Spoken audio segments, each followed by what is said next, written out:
não se aplicou senão na manutenção da ordem interna, na segurança dos cidadãos, nas escolas de todas as categorias, no estímulo de novas investigações, no progresso crescente das artes, indústrias e todas as manifestações de atividade intelectual. Com isso, a iniciativa individual sobrepujara a velha centralização que por tantos séculos havia, dissipando as finanças, atrofiado ou abafado as mais ardentes e fecundas tentativas. E assim morrera a burocracia com todas as suas honras e prerrogativas. A parvoíce do duelo não sobrevivera de muito à da guerra. Não havia já quem pudesse conceber que dissídios quaisquer se resolvessem racionalmente a tiros ou estocadas, da mesma forma que ninguém admirava a galanteria dos oficiais franceses, de chapéu na mão, na Batalha de Fontenoy, convidando os senhores ingleses a dispararem primeiro. Tudo isso não passava, mesmo aos olhos das crianças, de um grande e estúpido anacronismo. A despeito de todas as inconsequências do cepticismo balofo, da incompetência habitual, da nulidade científica e de umas que outras prevaricações de alguns políticos, a forma republicana sobrelevara a todos os outros regimes, salvo no predomínio democrático.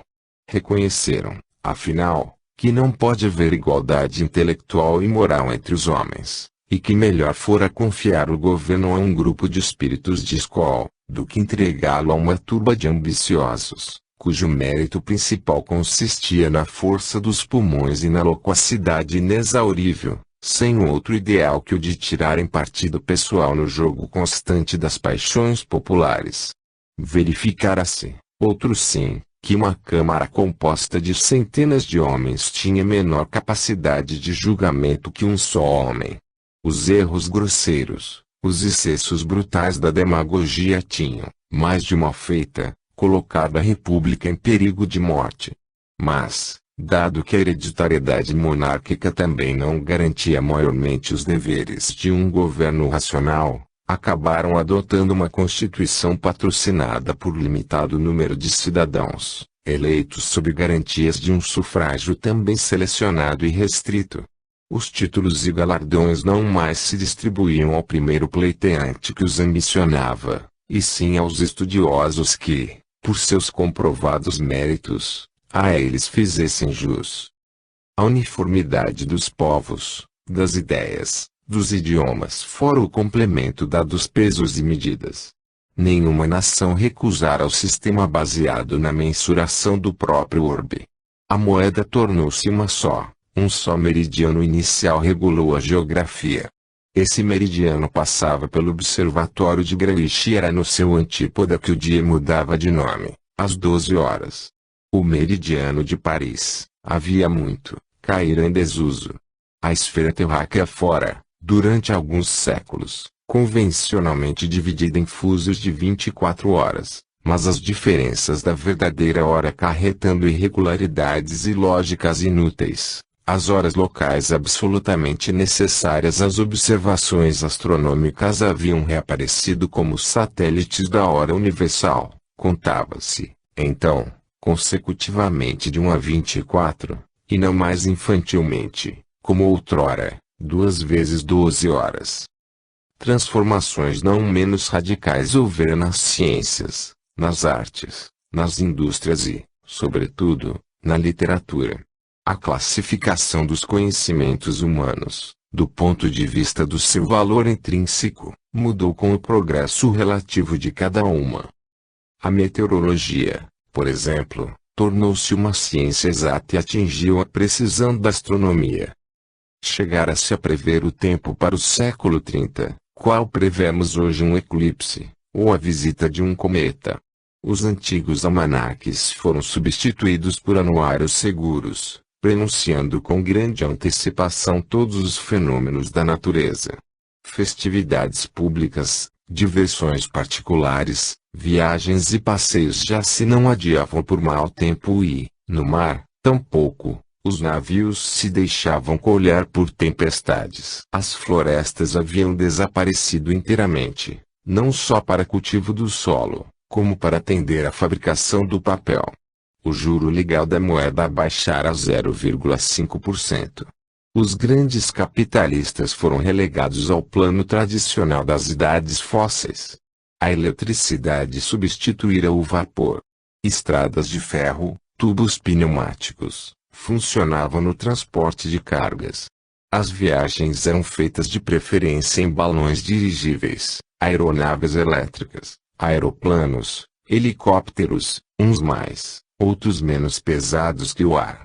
Os antigos vagões sujos, fumarentos, empoeirados, barulhosos e trepidantes, com apitos estridentes das locomotivas, deram lugar aos berços aéreos, leves, rápidos, elegantes, a fenderem silenciosamente as altas e puras camadas atmosféricas. Pelo só advento da navegação aérea, as fronteiras, que aliás nunca existiram para os sábios em suas relações mútuas, teriam sido suprimidas, se antes o não fossem pelos progressos da razão. As constantes viagens pela superfície do globo redundaram no internacionalismo e na livre e incondicional permuta das ideias. Abolidas as alfândegas, riqueza universal, nem exércitos, nem marinha, nem aduanas, nem tributos quaisquer. Toda a máquina social simplificara-se. A indústria realizou conquistas extraordinárias. Desde o século XX que o mar chegava a Paris mediante um grande canal. Navios elétricos ali aportavam, procedentes do Atlântico e do Pacífico, atravessando o istmo do Panamá. Esses navios cobriam em poucas horas o percurso do cais de Saint-Denis ao porto de Londres. Muita gente os utilizava ainda, apesar dos comboios aéreos regulares, do túnel e da ponte sobre o Canal da Mancha. Para além de Paris reinava a mesma atividade, pois o canal dos dois mares ligando o Mediterrâneo ao Atlântico, de Narbonne a Bordeaux, suprimira a grande volta pelo Estreito de Gibraltar, e, por outro lado, um tubo metálico, constantemente percorrido por comboios de ar comprimido, ligava a República da Ibéria, antigamente Espanha e Portugal, Argélia Ocidental, antigo Marrocos. Paris e Chicago contavam, então, 9 milhões de habitantes. Londres 10 e New York 12 milhões.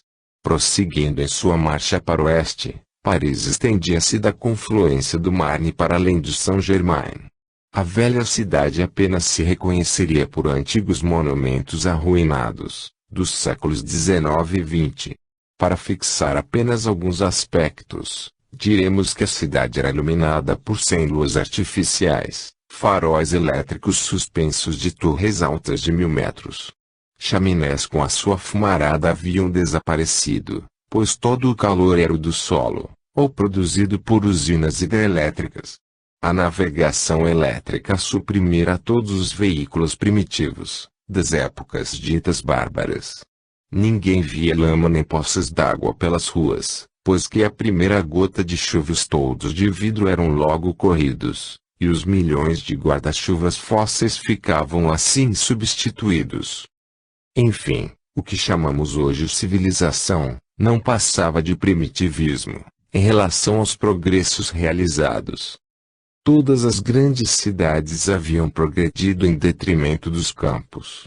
A agricultura era explorada por usinas elétricas, o hidrogênio era extraído das águas do mar, as quedas d'água e as marés produziam luz a grandes distâncias, os raios solares armazenados no estio distribuíam-se no inverno, e as estações haviam mais ou menos desaparecido, sobretudo depois que os poços subterrâneos traziam à superfície do solo a temperatura interior do globo, que parecia inesgotável. Todos os habitantes da Terra podiam intercomunicar-se por telefone. A telefonoscopia dava a conhecer, em toda parte, imediatamente, quaisquer acontecimentos mais importantes e interessantes. Uma peça teatral, representada em Chicago ou em Paris, era ouvida ou vista, simultaneamente, em todas as cidades do mundo. Calcando um botão elétrico, poder-se-ia, à vontade, assistir ao espetáculo preferido. Um simples comutador levava instantaneamente aos confins da Ásia e deixava entrever os bailarinos de uma festividade em Ceilão ou Calcutá. Não só se ouvia como via, à distância, o engenho humano chegara mesmo a transmitir, por influências cerebrais, as sensações tácteis, bem como as olfativas. A imagem refletida podia, em dadas condições especiais, reconstituir integralmente a pessoa ausente. No 50º século inventaram-se maravilhosos aparelhos de física e de óptica. Uma nova substância substituiu o vidro e acarretou à ciência resultados absolutamente imprevistos. Novas energias conquistadas à natureza. E o progresso social acompanhara o científico. As máquinas elétricas substituíram gradualmente o trabalho manual. Para os serviços triviais cotidianos, houve que desistir dos domésticos ou criados humanos, visto não se encontrar um só que não explorasse odiosamente o patrão, já exigindo os salários principescos, já sistematizando o roubo. Ao demais, em todos os centros populosos haviam desaparecido os mercados públicos, abandonados pelos clientes devido à grosseria dos mercadores. Essa razão que determinara a supressão insensível de quaisquer intermediários e a recorrer, tão diretamente quanto possível, às fontes da natureza, com o auxílio de aparelhos automáticos, dirigidos por símios. Sim, nada de serviçais quaisquer, que não macacos adestrados. Ademais, a vassalagem humana haveria mesmo de acabar, como sucedera outrora com a escravidão. Além disso, os regimes de alimentação tinham-se inteiramente transformado. A síntese química conseguira substituir açúcares, albuminas, amidos, gorduras, extraídos do ar, da água e dos vegetais, compostos de combinações mais vantajosas, em proporções sabiamente calculadas, de carbono, hidrogênio, oxigênio, azoto, etc. Os banquetes mais suntuosos realizavam-se, então, não mais em torno de mesas fumegando destroços de animais estrangulados, sangrados ou asfixiados, bois, carneiros, porcos, frangos, peixes, etc. Mas, em salões elegantes, ornados de arbustos e de flores, num ambiente leve, que a música e os perfumes enchiam de harmonias. Homens e mulheres não mastigavam mais com requintes de brutal glutonaria pedaços de animais imundos, sem mesmo separar o útil do inútil. De começo, passaram a destilar as carnes, depois, visto que os animais se constituem, também eles, de elementos tirados dos reinos mineral e vegetal, recorreram diretamente a esses elementos. Eram bebidas esquisitas, frutas, bolos, comprimidos, que se absorviam os princípios necessários à reparação dos tecidos orgânicos, sem necessidade de mastigar carnes. De resto, a eletricidade e o sol fabricavam perpetuamente a análise e a síntese do ar e da água. Os médicos haviam desaparecido, por inúteis. Uma higiene racional, adequada aos temperamentos, idade e sexo, substituíra em 30 séculos a velha medicina interesseira e cega. Cada qual reconhecera que, estudando-se a si mesmo, tornava-se supérfluo e perigoso oferecer ao organismo a experiências tateantes da medicina empírica, servida pelos tóxicos farmacêuticos. O que só havia era higienistas dedicados à conservação da saúde normal, e cirurgiões para os casos acidentais. A partir do 60º século, sobretudo, o sistema nervoso se refinara e desenvolvera sob modalidades imprevistas. O cérebro feminino conservara-se sempre um pouco menor que o masculino e, diga-se, pensando sempre um tanto diferente, sua esquisita sensibilidade sempre timbrada pelo sentimentalismo, antes que o raciocínio completo tenha tempo de se formar nas células mais profundas, e o crânio também diminuíra, com a fronte mais larga, mas, tão elegantemente plantada num pescoço flexível, tão altamente destacada do busto harmonioso, que provocava, como nunca, a admiração do homem. Em ficar comparativamente menor que a do homem, a cabeça da mulher tinha aumentado, todavia, com o exercício das faculdades intelectuais, é que as circunvoluções cerebrais se fizeram mais numerosas e mais profundas, e isto, tanto nos cérebros femininos como nos masculinos. Em suma, a cabeça, em geral, aumentara em volume. Em compensação, o corpo diminuíra, não se encontravam mais gigantes. 4 causas permanentes tinham contribuído para modificar insensivelmente a forma humana: desenvolvimento do cérebro e das faculdades intelectuais; 2. Diminuição dos trabalhos manuais e dos exercícios corporais; 3. Transformação do alimento; e 4. Seleção nupcial.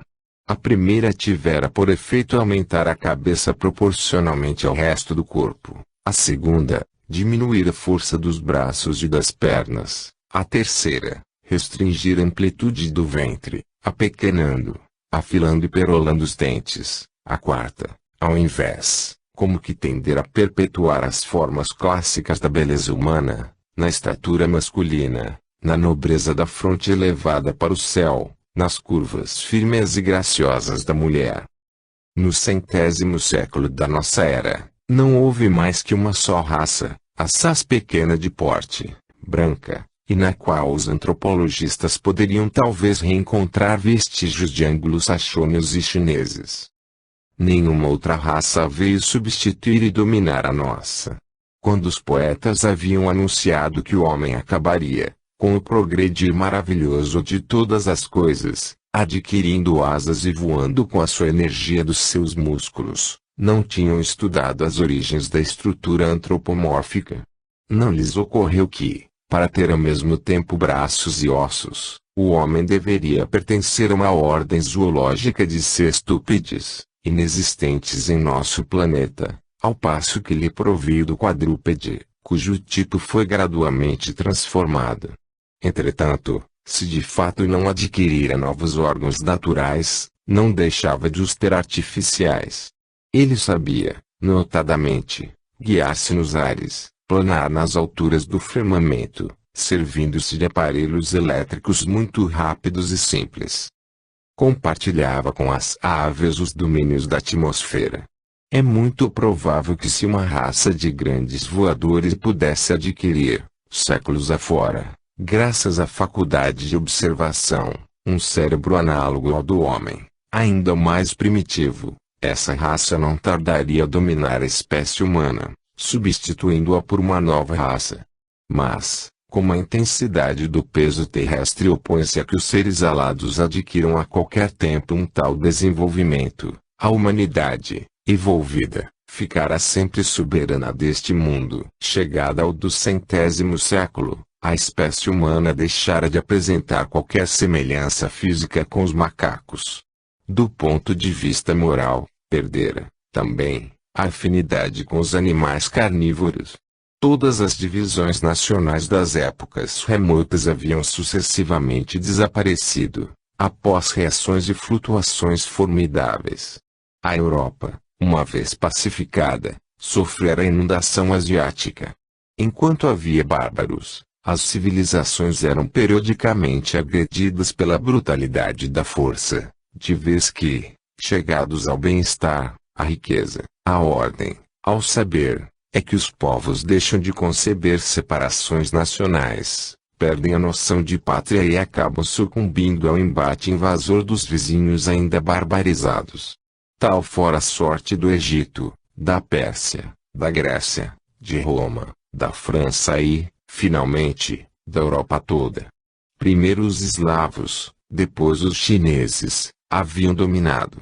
Mas, com a generalização do progresso milenar, as civilizações ressurgiam sempre mais aprimoradas e um tanto mais fortes, de sorte que o barbarismo acabara por desaparecer inteiramente da face da terra. Com o desaparecimento da força bruta, a humanidade idealizara e começara a viver pelo espírito. 2. As metamorfoses. Conhecida é a lenda do árabe Kazini, contada por um viajante do século XIII, que não tinha, portanto, qualquer noção de longevidade das épocas da natureza. Passando certo dia, diz ele, por uma cidade antiquíssima e muito populosa, perguntei a um de seus habitantes quantos anos contava sua fundação. De fato, respondeu Traço, é uma cidade importante, esta, mas nós não lhe sabemos a idade e os nossos antepassados eram, neste particular, tão ignorantes quanto nós. 5 séculos mais tarde, passava eu pelo mesmo sítio e não pude perceber nenhum vestígio da cidade. Perguntei a um camponês, entretido a colher lenha, se era ali que demorava a antiga cidade e, no caso afirmativo, há quanto tempo fora destruída. Para dizer verdade, respondeu Traço, nada lhe posso dizer e até estranho a pergunta, porque este terreno nunca passou disto. Então, não existiu aqui uma grande cidade? Indaguei. Nunca, a menos que possamos concluir pelo que não vimos, além de que, nossos pais também jamais nos falaram de tal coisa. Em lá regressado outra vez, passados mais de 500 anos, encontrei o terreno invadido pelo mar e na praia um magote de pescadores, aos quais perguntei quando se dera aquela transformação. Isso é lá a pergunta que nos faça um homem como vós. Disseram eles, pois isto aqui sempre foi o que é. Mais 500 anos dobrados, em lá regressando, vi que tudo havia desaparecido. Informei-me de um único homem, lá encontrado, e a sua resposta foi a mesma que as anteriores. Finalmente, permeado igual período de tempo, voltei pela última vez e lá encontrei uma cidade populosa e mais rica que a primeira por mim visitada, e, quando pretendi inteirar-me da sua origem, obtive esta resposta: a data de sua fundação perde-se na noite dos tempos. Ignoramos a sua evolução e os nossos antepassados já nos diziam a mesma coisa, isto é, sabiam tanto quanto nós. Não temos aí a imagem da fugacidade da memória humana e da estreiteza dos nossos horizontes, no tempo como no espaço. Somos levados a crer que a Terra sempre foi o que é, e como é. Dificilmente nos damos conta das transformações seculares que ela tem experimentado. A vultuosidade desses tempos nos esmaga como, em astronomia, a enormidade do espaço. Entretanto, tudo muda, tudo se transforma, tudo se metamorfoseia. Dia virá em que Paris, foco atrativo de todas as nações, verá palecer o seu brilho, deixará de ser o farol do mundo. Depois da fusão dos Estados Unidos da Europa em uma confederação única, a República Russa formara, de Petersburgo a Constantinopla, uma espécie de barreira ao surto da imigração chinesa, que já havia fundado cidades populosas nas margens do Mar Cáspio. As nacionalidades antigas, porém, haviam desaparecido com o progresso. As bandeiras europeias passaram de moda, haviam se proscrito pelos mesmos motivos. As comunicações de leste a oeste, entre a Europa e a América, tornaram-se mais fáceis. O mar deixara de opor obstáculos à marcha da humanidade no sentido do Sol. Aos territórios exauridos, da Europa Ocidental, a atividade industriosa preferira as terras novas do vasto continente americano.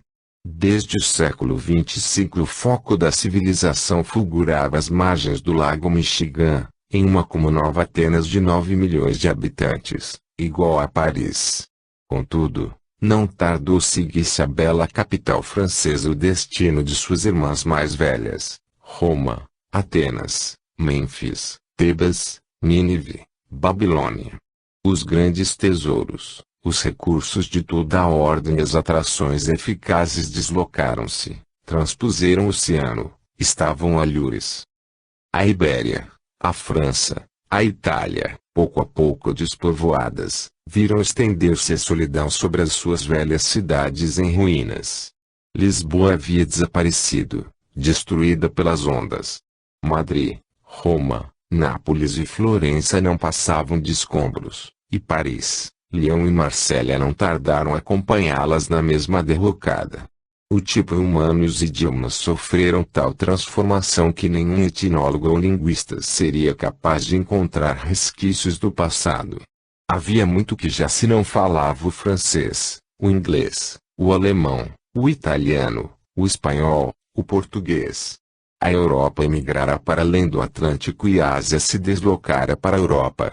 Os chineses, em número de 1 bilhão, tinham, insensivelmente, invadido toda a Europa Ocidental. Misturados à raça anglo-saxônia, haviam, de algum modo, originado uma nova espécie humana. Sua metrópole principal desdobrara-se, qual rua interminável, de cada lado do Canal dos Dois Mares, de Bordeaux a Tolosa e a Narbona.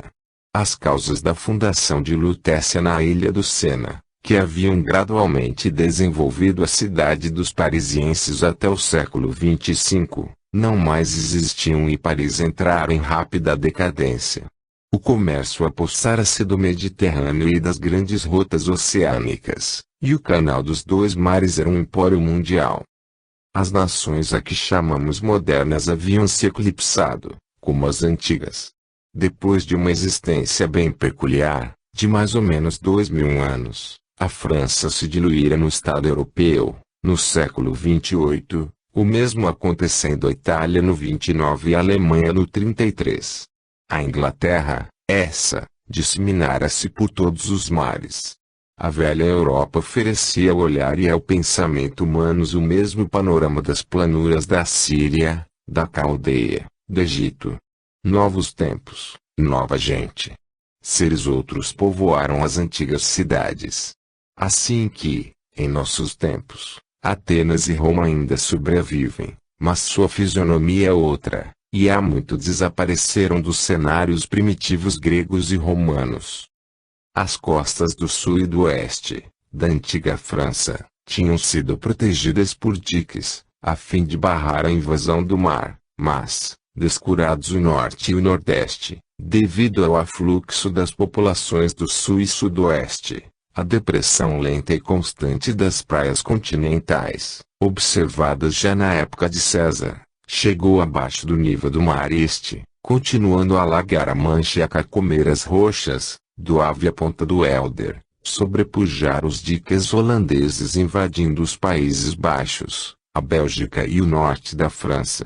Amsterdão, Utrecht, Roterdão, Antuérpia, Bruxelas, Lille, Amiens e Rouen submergiram e os navios flutuavam sobre os seus escombros.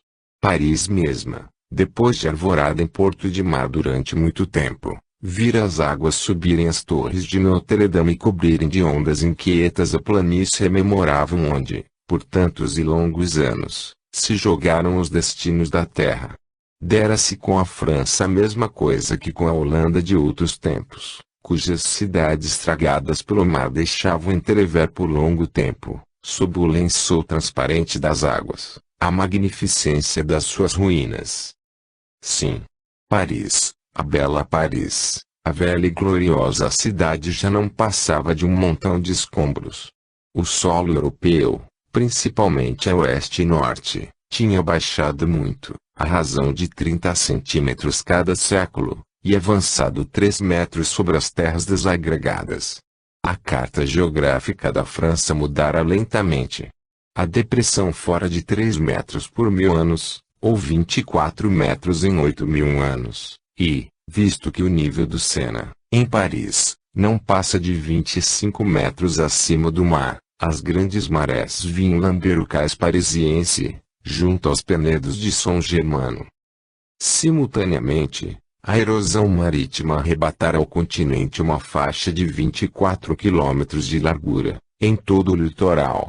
O desgaste das montanhas, devido às chuvas, aos regatos, às torrentes, tinha, em 8.000 anos, alterado o relevo continental de uns 0,56 metros apenas. Mas, nem por isso o nível do mar se elevara, visto haver diminuído a quantidade de água, mais ou menos na mesma proporção. Num lapso de tempo mais ou menos duplo, seja em 17.000 anos, a depressão atingira 50 metros.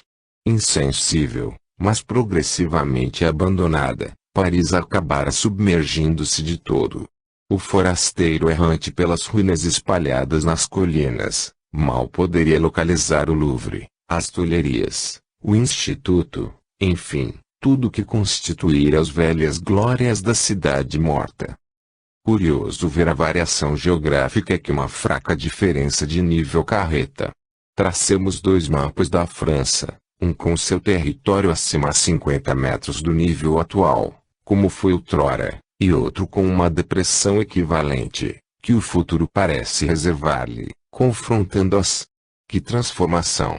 Todos os rios da antiga França correrem como em trilhas. O eixo da província dos Estados Unidos da Europa, que substituíra o povo francês, desaparecera e traçava-se agora geograficamente, de colônia ao Canal dos Dois Mares. Desde então, Paris e a França foram apagadas da história do nosso mundo. A Holanda, a Bélgica e uma parte norte da França haviam submergido inteiramente. Amsterdã, Roterdão, Anvers de Lille desapareceram sob as águas. Mais tarde, o mar chegava a Londres, a pequena Bretanha era uma ilha. De século para século a fisionomia da Europa e do mundo inteiro modificara-se. Os mares ocupavam os continentes, novos sedimentos depositados na profundeza das águas recobriam as camadas desaparecidas, formavam novas camadas geológicas. Por outro lado, os continentes substituíram os mares. Nas bocas do Ródano, por exemplo, a terra firme que, a princípio, ganhara ao mar o solo que se estende de Arles ao litoral, continuará a estender-se para o sul. Na Itália as aluviões do Pó continuaram avançando no Adriático, assim como as do Nilo, Tibre e vários rios mais recentes, no Mediterrâneo. Além disso, as dunas e restingas litorâneas tinham aumentado em proporções variáveis os domínios da terra firme. A configuração dos continentes e dos mares mudara a ponto de tornar irreconhecíveis as velhas cartas geográficas. Já não seria por períodos de 5 séculos que o historiador seguisse, qual o árabe do século XIII, cuja lenda pouco registramos. O décuplo desse período mal bastaria para evidenciar sensivelmente as modificações da crosta terráquea, de vez que 5.000 anos não representam mais que simples ruga no bojo das eras. É por dezenas de milhares de anos que nos devemos pautar, para estimarmos o conjunto dos continentes submersos e as novas terras emergidas à luz do Sol, em consequência do desnivelamento da crosta sólida, cuja espessura e densidade variam conforme a região, e cujo peso sobre o núcleo central, ainda plástico e móvel, faz oscilar as mais vastas regiões. Uma insignificante variação de equilíbrio, o mínimo movimento de básculo, de menos de 100 metros, muitas vezes, sobre os 12.000 quilômetros do diâmetro do globo, basta para alterar a face do mundo. E se nós entrevirmos a história planetária de conjunto, não mais por períodos de 10, 20 ou 30.000, mas de 100.000 anos, por exemplo, constataremos que dentro de uma dessas dilatadas épocas, seja 1 milhão de anos, a superfície do globo se tenha metamorfoseado muitas vezes, sobretudo nas regiões em que atuam mais ativamente os agentes internos e externos. Avançando a 1 ou 2 milhões de anos, futuro adentro, presenciaremos um prodigioso fluxo e refluxo dos seres e das coisas. Nesse desdobro de 10 ou 20.000 séculos, quantas vezes o mar não teria voltado a rolar suas ondas sobre as prístinas cidades humanas? E quantas vezes a terra firme não teria ressurgido dos abismos oceânicos, revigorado e virginal?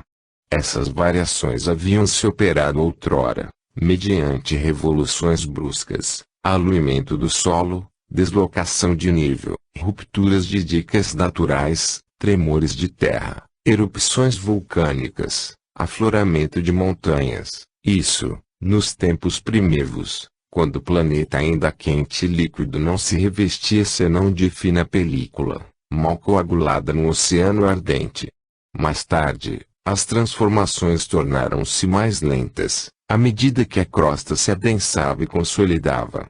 A contração gradual do globo originara a formação de vácuos, abaixo do invólucro sólido, a queda de fragmentos desse invólucro sobre o núcleo pastoso e, enfim, movimentos de básculo, que transformaram os relevos do solo.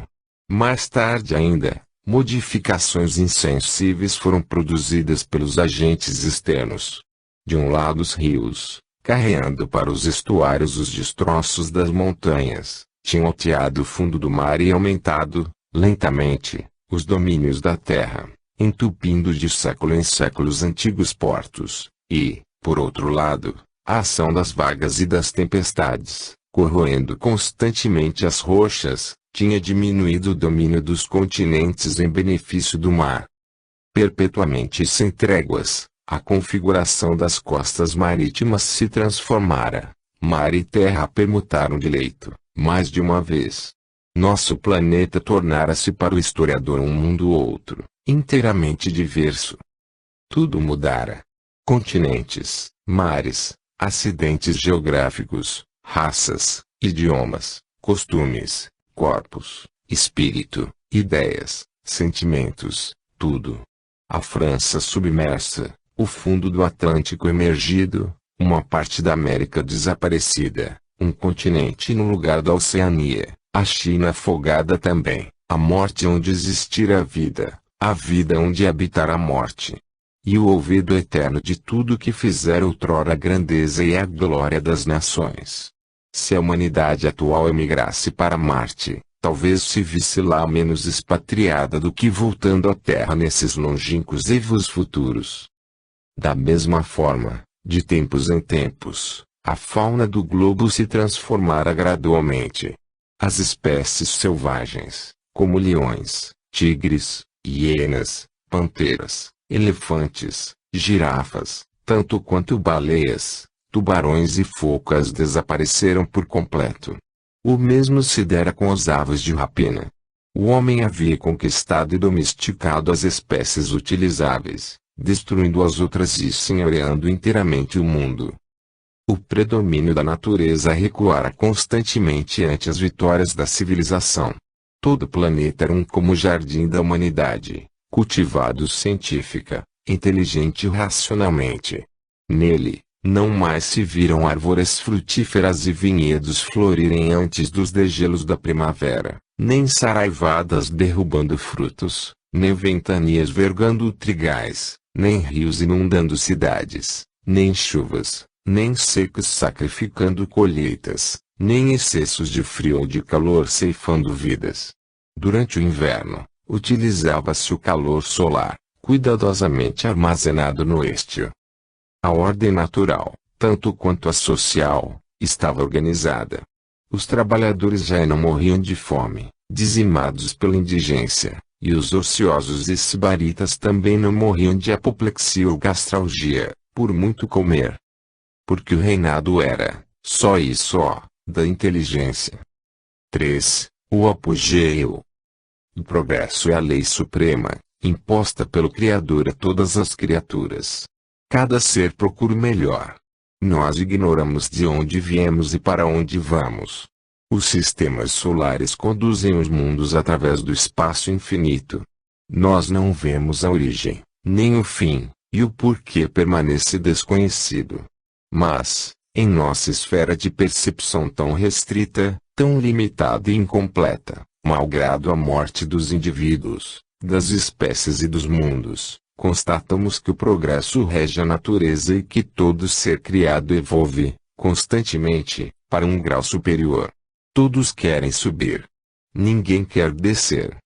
Através das metamorfoses seculares do planeta, a humanidade continuará a engrandecer-se com esse progresso, que lhe é a lei suprema e, desde as origens de sua existência planetária, até o momento em que as condições de habitabilidade entraram a decrescer, todos os seres vivos se tinham embelezado e enriquecido de órgãos mais perfeitos.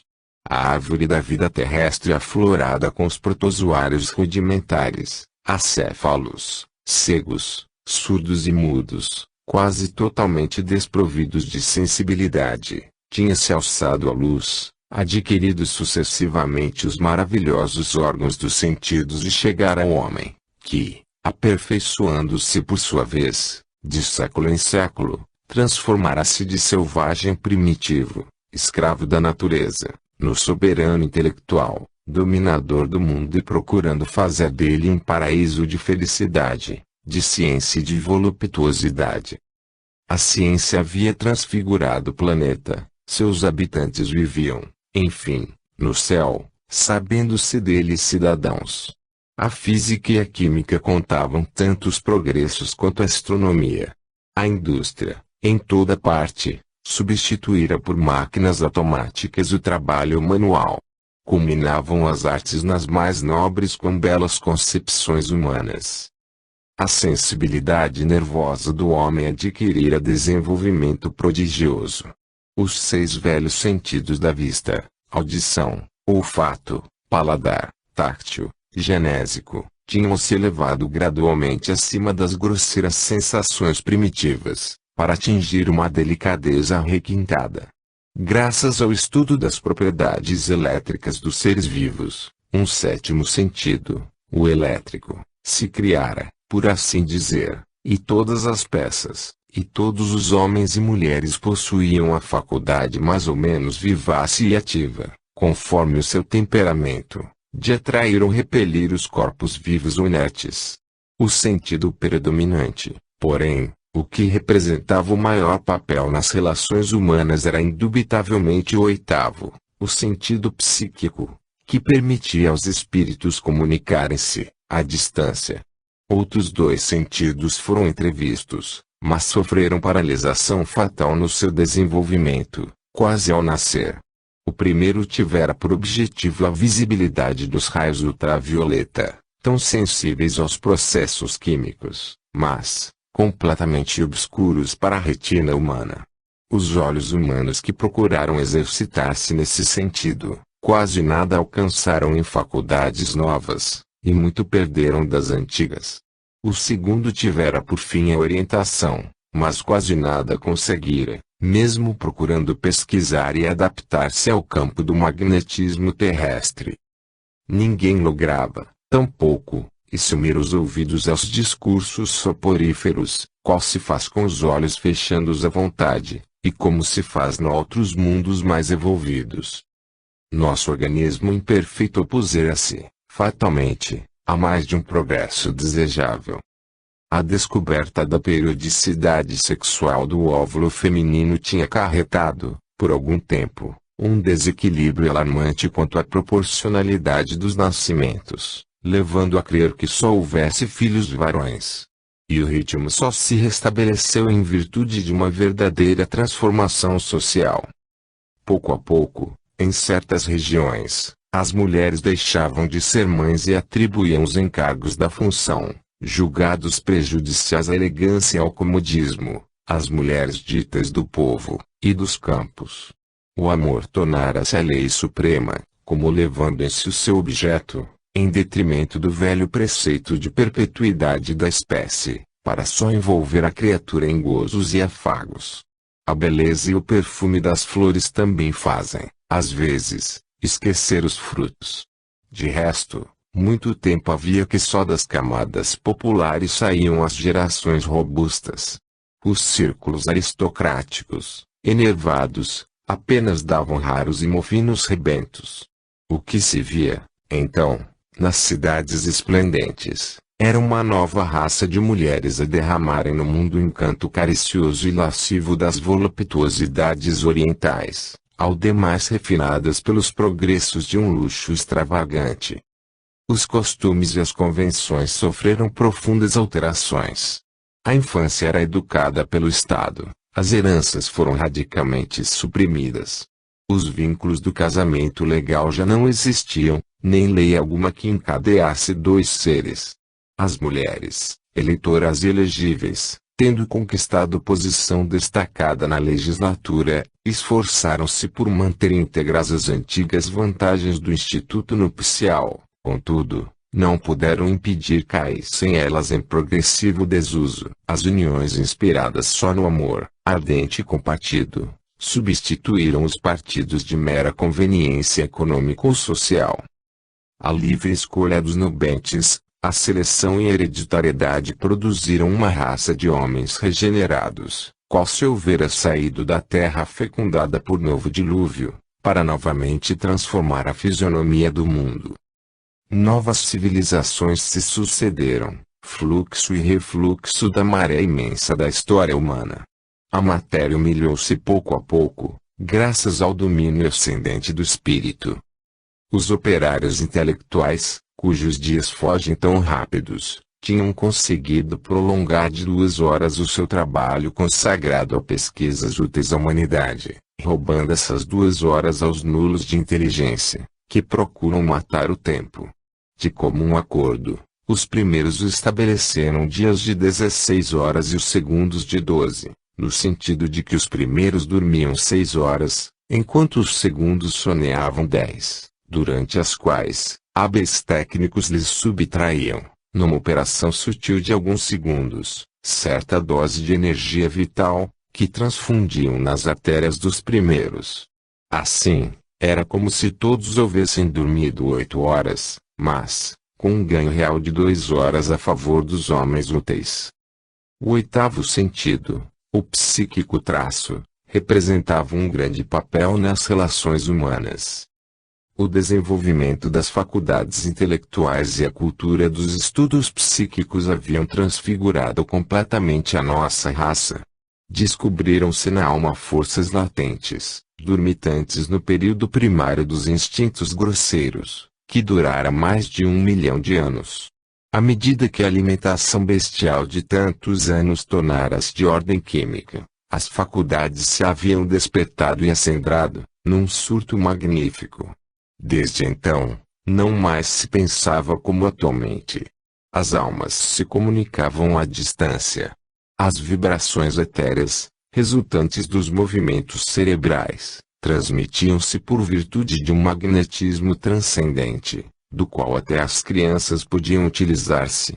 Todo pensamento excita no cérebro um movimento vibratório, que origina ondas etéreas e, quando estas encontram o cérebro sintonizado com o emissor, podem comunicar-lhe o pensamento inicial, tal como a corda vibrante, recebendo à distância a ondulação do som, ou como a placa telefônica reconstituindo a voz silenciosamente transportada por um movimento elétrico. Essas faculdades, por muito tempo latentes no organismo, tinham sido estudadas, analisadas, desenvolvidas. Era comum ver-se uma criatura atrair outra, mentalmente, e ter diante de si a imagem desejada. A mulher continuou exercendo sobre o homem uma atração mais viva que a recíproca. O homem seria sempre escravo do amor. Nas horas de ausência, de solidão, de sonho, bastava o espírito pensar para que visse aparecer-lhe a doce imagem do ser amado. Por vezes, a intercomunicação era tão completa que a imagem se fazia tangível e audível. Toda a sensação está no cérebro, não há lures. Os seres terrestres, que assim viviam na esfera espiritual, chegavam mesmo a comunicar-se com os seres invisíveis que nos rodeiam, desprovidos de corpo material. E também o faziam com os habitantes de outros mundos. A primeira comunicação interastral fora com o planeta Marte e a segunda com Vênus. Esta prosseguiu até o fim da Terra, mas a de Marte cessou com a extinção da humanidade marciana. Em compensação, as comunicações com Júpiter só começaram para alguns raros iniciados, já nos últimos períodos da vida terrestre. Esses estudos ultramundanos, selecionados e bem dirigidos, acabaram criando uma raça verdadeiramente nova, hipernervosa, e cuja forma orgânica era, sem dúvida, semelhante à nossa, mas cujas faculdades intelectuais diferiam inteiramente. O conhecimento da hipnose, as ações hipnóticas, magnéticas psíquicas substituíram com vantagem os velhos processos tão bárbaros, e às vezes tão cegos, da medicina, da farmácia e mesmo da cirurgia. A telepatia tornara-se uma ciência tão vasta quanto fecunda. A humanidade tinha atingido um grau de racionalismo suficiente para viver tranquila. Os esforços da inteligência e do trabalho aplicaram-se à conquista de novas forças da natureza e ao aperfeiçoamento constante da civilização. Insensível, gradualmente, a personalidade humana se transformara, ou, por melhor dizer, transfigurara-se. Os homens, quase todos inteligentes, lembravam-se e sorriam das ambições infantis dos seus antepassados da época em que todos procuravam ser alguém, tal como deputado, senador, acadêmico, prefeito, general, pontífice, diretor disso ou daquilo, grã-cruz de alguma ordem, etc., a combaterem-se tão encaniçados na luta das aparências. Compreenderam eles, enfim, que a verdadeira felicidade é espiritual, que o estudo constitui o maior prazer da alma, que o amor é o sol dos corações, que a vida é curta e não merece que se lhe apegue às superficialidades. Todos se julgavam felizes com a liberdade de pensar, sem preocupações de riquezas que já não existiam. As mulheres adquiriram uma beleza perfeita, bustos esbeltos, diferentes da amplitude dos helênicos. Curtes de brancura translúcida, olhos iluminados de sonhos, cabelos sedosos e longos, nos quais o castanho e o louro de outros tempos se fundiram num castanho ruivo, com tonalidades aurissolares, de revérberos harmoniosos. As antigas mandíbulas bestiais desapareceram, idealizadas em pequeno e na boca, diante de cujos sorrisos, dessas pérolas brilhantes, embutidas em róseas gengivas, não se podia compreender como os prístinos amantes beijavam as mulheres do outro tempo. De todas as épocas, na mulher o sentimento dominara o julgamento. O sistema nervoso conservara sua autoexcitabilidade tão curiosa, de sorte que ela, a mulher, não deixara nunca de pensar um tanto diversamente do homem, conservando a sua indômita tenacidade de sentimentos e ideias. Mas, no seu conjunto, o ser feminino era tão bizarro, seus dotes cordiais envolviam o homem em tal atmosfera, doce e penetrante, tanta a sua abnegação, devotamento e bondade, que nenhum progresso mais se poderia desejar, como se a felicidade houvesse atingido seu apogeu para a vida eterna. É possível que a donzela fosse uma flor prematuramente desabrochada, mas as sensações eram tão vivas, decuplicadas, centuplicadas pelas sutilezas da transformação nervosa gradualmente operada, que a jornada da vida parecia já não ter aurora nem crepúsculo. Ao demais, o espírito, o pensamento e o sonho dominavam a velha matéria. Reinava a beleza. Foi uma era de voluptuosidade ideal. Mais que em outra época qualquer da história, os homens, neste período de hiperestesia de todos os sentidos, se tornaram loucos pelas mulheres, e as mulheres loucas pelo próprio corpo. Essa espécie de superexcitação cerebral não impediu os mais amplos trabalhos espirituais de se completarem, nem a realização das mais extraordinárias descobertas científicas. Dir-se-ia viver, então, uma outra raça humana, sobrepujando de muito a dos Aristóteles, dos Kepler, dos Hugos, das Frineas, Dianas de Poitiers, Paulinus Borghese. A transformação era tão completa que, nos museus de geologia, mostravam-se com estupefação, a raiar por incredulidade, os espécimes de homem fóssil do século XX, com os seus ossos pesados, dentes brutais, grosseiros intestinos. Mal se admitia que organismos tão espessos pudessem ter sido ancestrais da raça elegante do apogeu. De Sartre, a humanidade chegara a uma situação de bem-estar moral e físico, grandeza intelectual e aperfeiçoamento científico, artístico e industrial incomparavelmente superiores a tudo o que possamos imaginar. Dissemos que o calor central do globo tinha sido conquistado e aplicado no inverno ao aquecimento de cidades e vilas, bem como utilizado em várias indústrias, durante milhões de anos. Quando esse calor, gradualmente diminuído, se extinguiu de todo, captaram-se os raios solares, armazenando-os e utilizando-os à vontade. Das águas oceânicas extraíam hidrogênio. A princípio as cachoeiras, depois as marés, foram transformadas em força calorífica ou luminosa. Todo o planeta era patrimônio da ciência, a jogar discricionariamente com todos os elementos. Os sentidos humanos elevados a tal grau de refinamento que, hoje, antes se diriam extraterrestres. As novas faculdades de que falamos, aperfeiçoadas de geração em geração, o ser humano de mais a mais desprendido da matéria, alimentação transformada, a inteligência governando os corpos, esquecidos os apetites vulgares dos tempos primitivos, as faculdades psíquicas em atividade constante, agindo à distância em quaisquer latitudes e chegando mesmo, qual o dissemos, a atingir os habitantes de planetas vizinhos, aparelhos ao presente inconcebíveis, a substituírem os velhos instrumentos ópticos que ensejaram os progressos da astronomia física, todo um arsenal inteiramente novo de percepções e de estudos num ambiente social esclarecido, do qual haviam desaparecido a inveja, o ciúme, a miséria, o roubo e o assassínio. Eis o que constituía uma humanidade de carne e osso qual a nossa, mas, incomparavelmente superior em grandeza intelectual, em sensibilidade requintada, em sutileza espiritual, tanto quanto seremos hoje em relação aos símios do período terciário. O interesse venal, sobretudo, tinha deixado de envenenar os pensamentos e atos humanos. Graças aos progressos da fisiologia, à higiene universal, aos cuidados meticulosos da antisepsia, à assimilação dos extratos orquíticos e vertebrais, à renovação do sangue nos tecidos, ao bem-estar geral e ao exercício de todas as faculdades, a vida humana atingira graus de maior longevidade, não raro vendo-se velhos de 150 anos.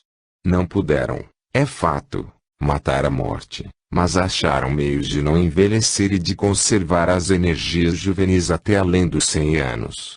A maior parte das enfermidades foram dominadas, desde a sífilis até a dor de dentes. E os caracteres eram, em regra, afáveis, de parte algumas nuances inevitáveis porque isso depende muito dos temperamentos e da saúde, e os organismos se apresentavam todos bem equilibrados. A humanidade tendera para a unidade, uma só raça, um só idioma, um só governo, uma só religião, a filosofia astronômica, nada de sistemas religiosos oficializados, e sim a voz das consciências esclarecidas. Nessa unidade, as remotas diferenças antropológicas acabaram por se fundirem. Não se viam melífluos beatos nem sépticos cabeçudos. As religiões antigas, quais o catolicismo, o islamismo, o budismo, o mosaísmo, tinham sido relegadas ao plano das lendas místicas. A Trindade católica habitava o céu pagão. Os holocaustos oferecidos aos deuses antropomorfos e aos seus profetas, durante tantos séculos, quais foram Buda, Osíris, Jeová, Júpiter, Jesus ou Maria, Moisés, Maomé, os cultos antigos e modernos, todas essas abstrações do pietismo religioso se tinham evaporado com o incenso das preces, perdidos no céu terrestre, na atmosfera nebulosa, sem alcançar o ser inatingível.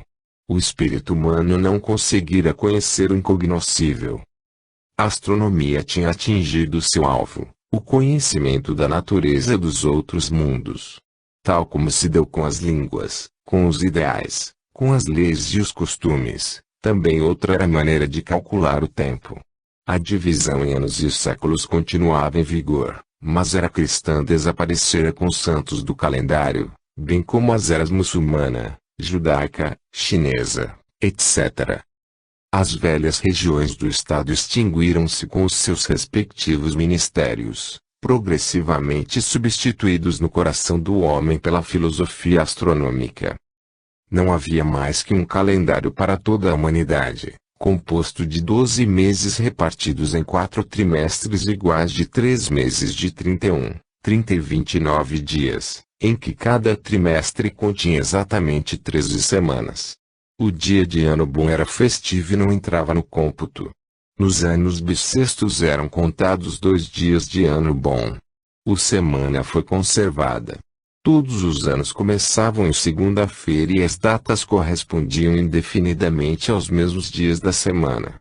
O ano principiava para todo o globo na antiga data de 20 de março. A era, puramente astronômica, tinha origem na coincidência do solstício de dezembro com o periélio e renovava-se após 25.700